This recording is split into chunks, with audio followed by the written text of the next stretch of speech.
Bonjour, merci tous d'être là. Je sais que en France, il est déjà très très tard, donc je vais avancer rapidement.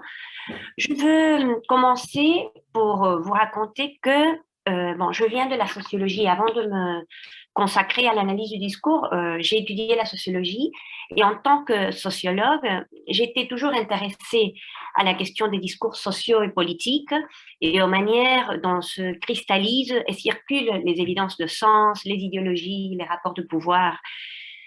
Mon approche des théories, aux théories linguistiques a donc toujours eu cette empreinte.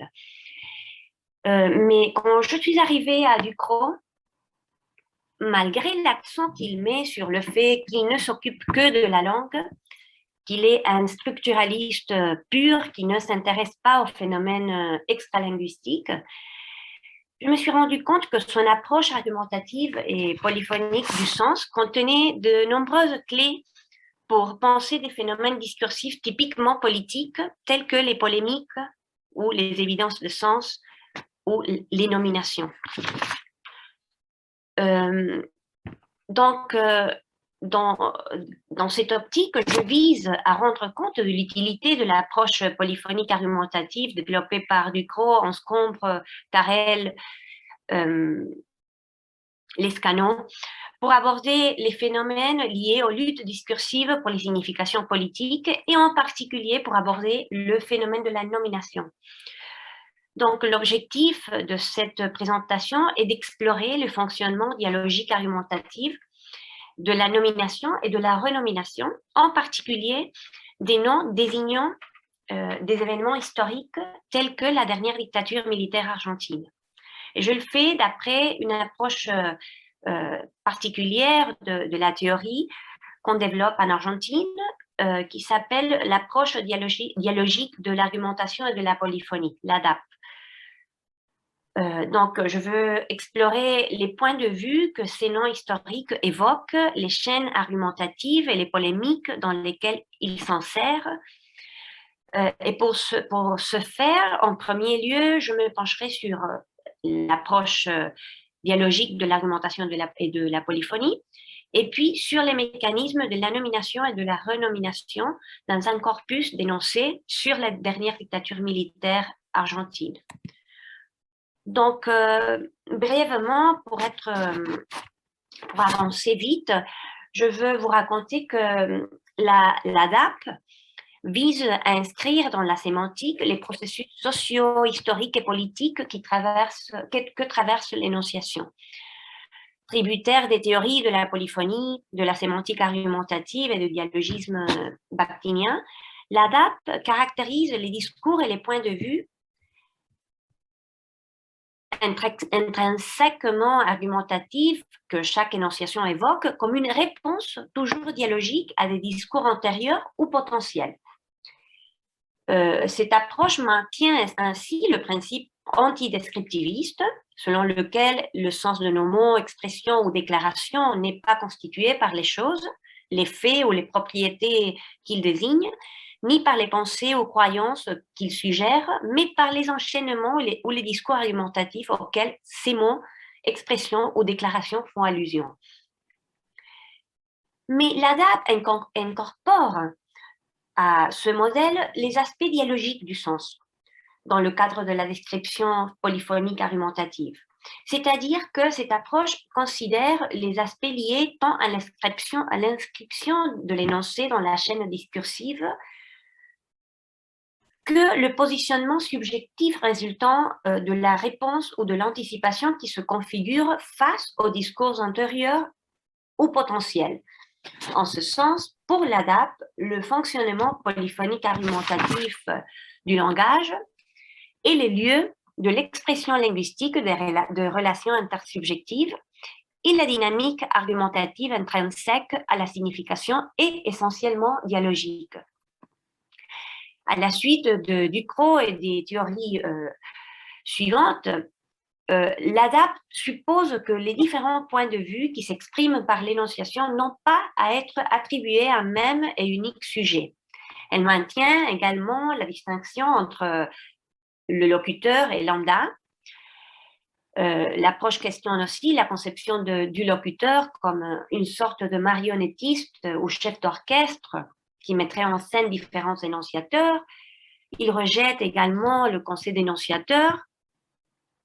Et pour éviter le biais psychologique qui se dégage de ces caractérisations, l'ADAP adopte la notion de point de vue.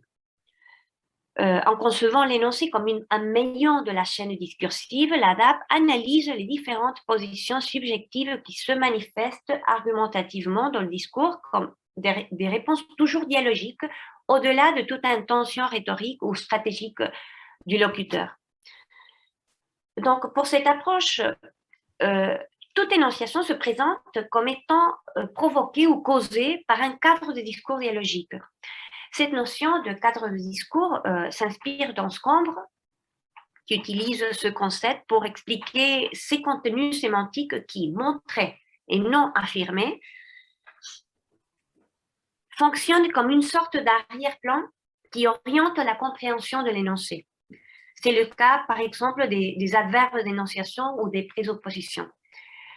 L'ADAP élargit le champ de la notion pour rendre compte des aspects dialogiques du sens inscrit dans l'énoncé. En d'autres termes, le cadre discursif est défini comme un enchaînement argumentatif qui doit être récupéré comme la cause dialogique de l'énonciation et à laquelle elle répond par un certain positionnement subjectif. Ce cadre peut être normatif ou transgressif et ils apparaissent indiqués par des points de vue qui montrent la relation dialogique de l'énoncé avec d'autres dans la chaîne. Les points de vue peuvent être de trois types. Les évidentiels, les points de vue évidentiels, les points de vue allusifs et les points de vue miratifs. Le premier, je vais me référer seulement aux deux premiers. Les premiers, les évidentiels, contiennent des instructions dialogiques causales qui obligent à récupérer des cadres de discours antérieurs ou anticipés qui sont présentés comme la cause d'une partie de l'énonciation dans laquelle ces points de vue sont exprimés. Ils peuvent être directs, indirects, inférentiels ou indirects citatifs. Les points de vue allusifs, en évoquant dialogiquement ce qui est déjà dit dans l'interdiscours, révèlent la présence non marquée du discours de l'autre et permettent d'établir un lien de complicité avec le destinataire qui reconnaît ces traces comme faisant partie de la mémoire discursive. Et puis, il y a les miratifs. Donc, actuellement, je m'intéresse au phénomène de la nomination et de la renomination d'une façon encore naissante, pas trop développée, et c'est pour ça que je recevrai volontiers vos commentaires sur mes travaux. Donc, la question de la nomination a une longue histoire qui va du débat platonique, on dit, ou platonicien, dans le Cratyle, à la philosophie analytique, en passant par le nominalisme médiéval. La philosophie, la sémantique et la linguistique se sont interrogées souvent par le rapport entre les noms et les choses. Ciblot, par exemple, dit que l'acte de dénomination révèle le caractère tout-puissant du nom, et en particulier du substantif. Compte tenu de son double statut de name et noun, la catégorie nominale contient, plus que toute autre catégorie du lexique, dit-il, l'énigme par excellence, qui n'est autre que le problème de la référence. Voilà. Excusez-moi, c'était mal lu. Le problème de la référence. Si on parle de nom, dit Ciblot, c'est parce que, comme on croyait autrefois, le nom dirait la nature des choses en elles-mêmes et par elles-mêmes. La question de la nomination devient encore plus pressante lorsqu'on se réfère à des événements historiques aux frontières temporelles floues, dont la nature sociale rend plus difficile d'appréhender leur unicité. Dans le domaine de l'analyse du discours, je me suis particulièrement intéressée aux travaux qui traitent la nomination de ce type d'événements, des notions telles que désignateur d'événements de Laura Calabrese, mot événement de Sophie Moirant, non discursif d'événements, de Béniard, nom d'époque ou chrononyme de Khalifa, qui est un historien. Et du point de vue de la TBS, de la théorie des blocs sémantiques, les travaux de Salzman. Ce sont des concepts et d'idées qui permettent de rendre compte des processus sociaux et politiques de stabilisation et nomination des événements du passé, ou même des événements actuels aussi. Ducrot, dans le dictionnaire des sciences du langage, soutient que l'idée que la parole est une obscure révélation du vrai, excusez-moi, s'oppose à la thèse inspirée de Démocrite et liée à un courant de pensée relativiste, selon laquelle l'attribution de noms relève de l'arbitraire. Excusez-moi, je ne vois pas bien. Elle est une question de droit, d'institution, de convention, dit Ducrot. Les travaux de Salzman s'occupent en particulier des noms propres qui ont des caractéristiques spécifiques qui font de ce type de noms des énigmes encore plus mystérieux parce qu'ils désignent un seul référent. Donc, c'est encore plus difficile de les analyser du point de vue anti-descriptiviste et non référentialiste. Pour moi, donc, les noms historiques sont des phrases nominales descriptives, stéréotypées, figées, qui ont un caractère polémique et métadiscursif.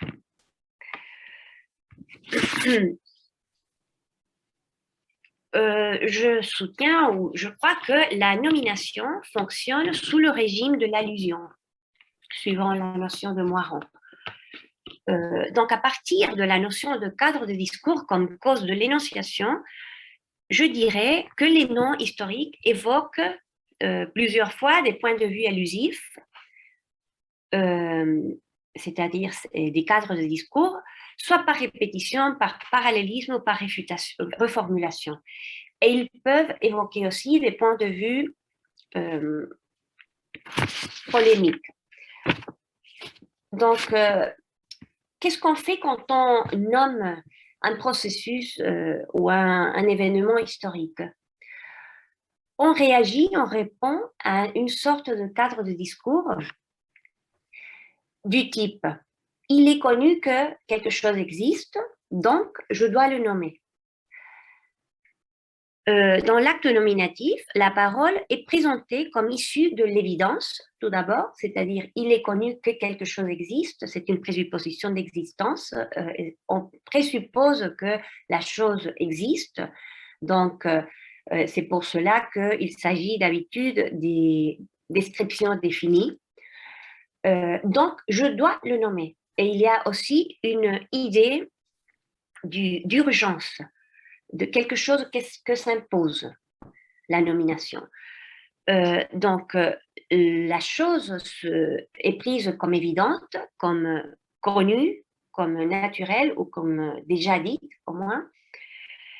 Et l'acte de nomination a des points en commun avec l'opération de naturalisation de laquelle parle Lescano, mais en même temps, il s'agit d'un investissement discursif, surtout quand le nom se pose pour la première fois dans l'acte de baptême. Donc, j'ai sélectionné dans mon corpus quelques pièces des discours fondateurs sur le nom officiel de la dictature militaire en Argentine, qui est le nom et le processus de réorganisation nationale. Donc, dans ces pièces, de discours, vous pouvez voir que Videla, qui était le président des forces armées et le président militaire en 1976, a commencé dans ses discours, dans les premiers discours militaires, à forger, à donner forme au nom officiel de la dictature. Ce nom n'était pas instauré du premier moment, mais il a été construit tout au long des discours comme une évidence et comme un nom qui deviendrait officiel. Dans ses discours, il dit par exemple, ici, l'ouverture d'un nouveau cycle historique dont la caractéristique fondamentale sera donnée par la tâche de réorganisation de la nation, entreprise avec une réelle vocation de service par les forces armées. Ce processus de réorganisation nationale demandera du temps et des efforts. La réorganisation nationale pleinement assumée par les forces armées est une grande entreprise pour la récupération des valeurs morales. Dans 3, on a les gouverneurs responsables dans leur domaine du processus de réorganisation nationale ont devant eux une tâche colossale.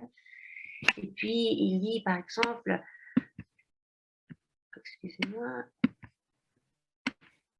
aujourd'hui, en raison des circonstances, les forces armées doivent exercer une responsabilité inhabituelle. D'une part, elles doivent conduire le processus de réorganisation nationale.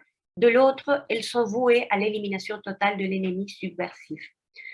Donc, tout au long de ces discours, le syntagme nominal processus de réorganisation nationale commence à prendre forme et à devenir le nom officiel de la dictature. Mais ce nom en soi-même évoque des discours du type de l'allusion,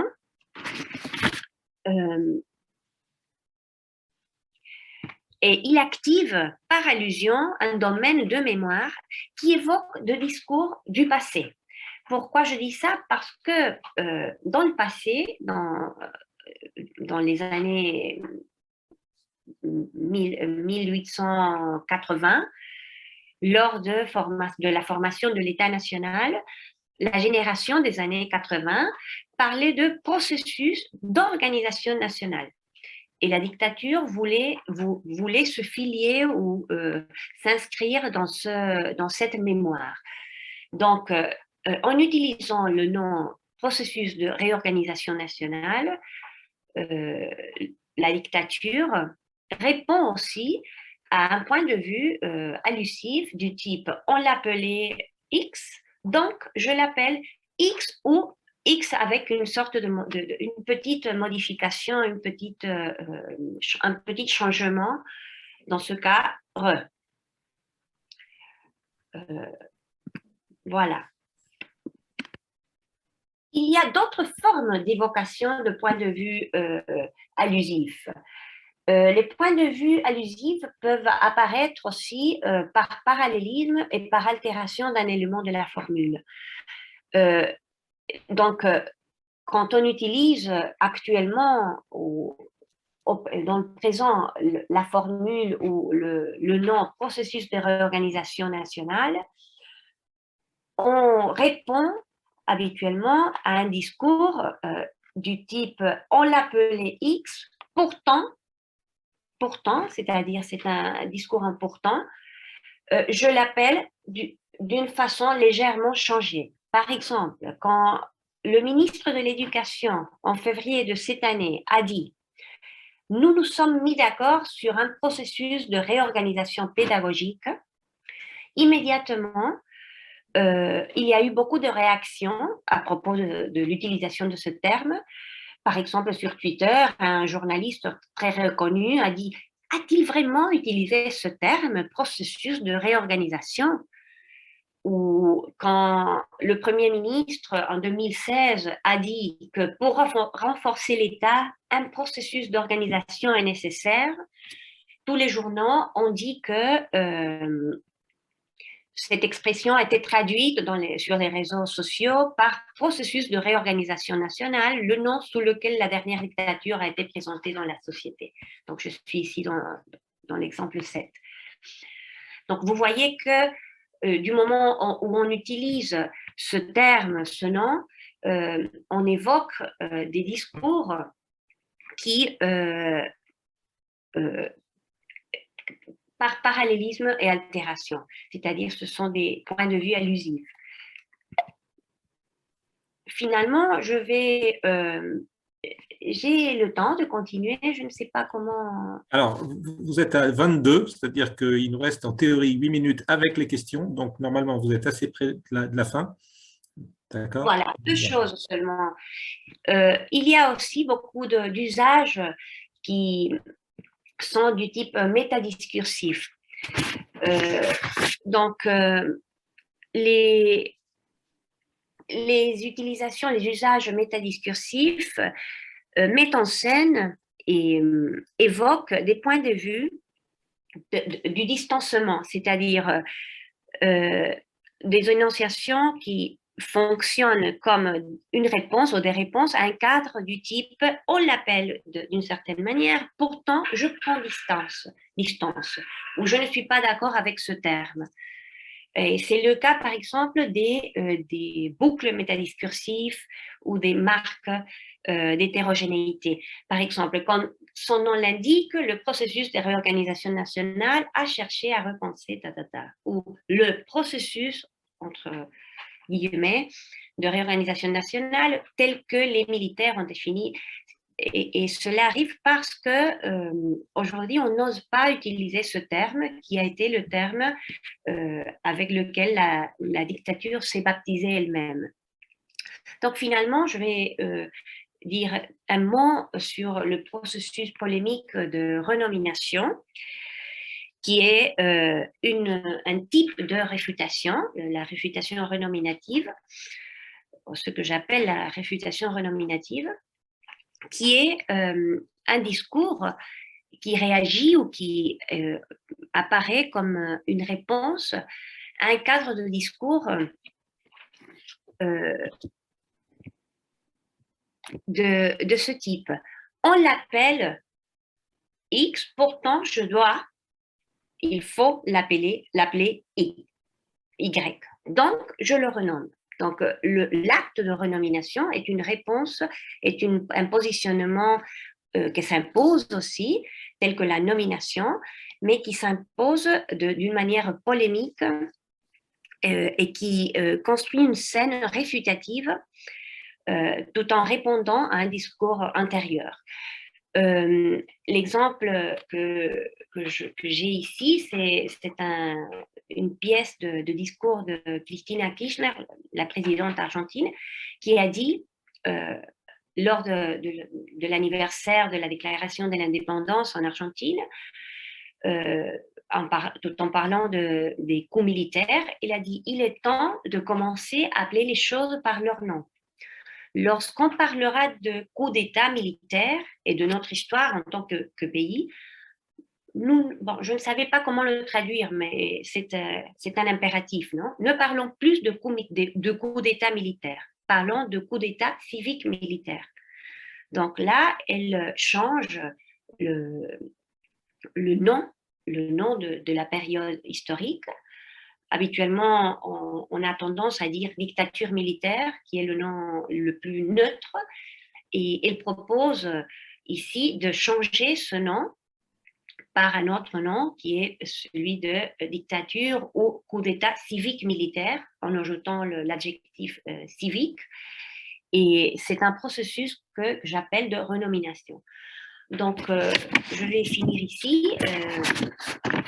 J'ai beaucoup de choses à travailler encore, mais je trouve que le problème de la nomination et la renomination peut être abordé d'après ce cadre théorique pour ne pas tomber sur des visions référentialistes du nom et du référent. Merci beaucoup.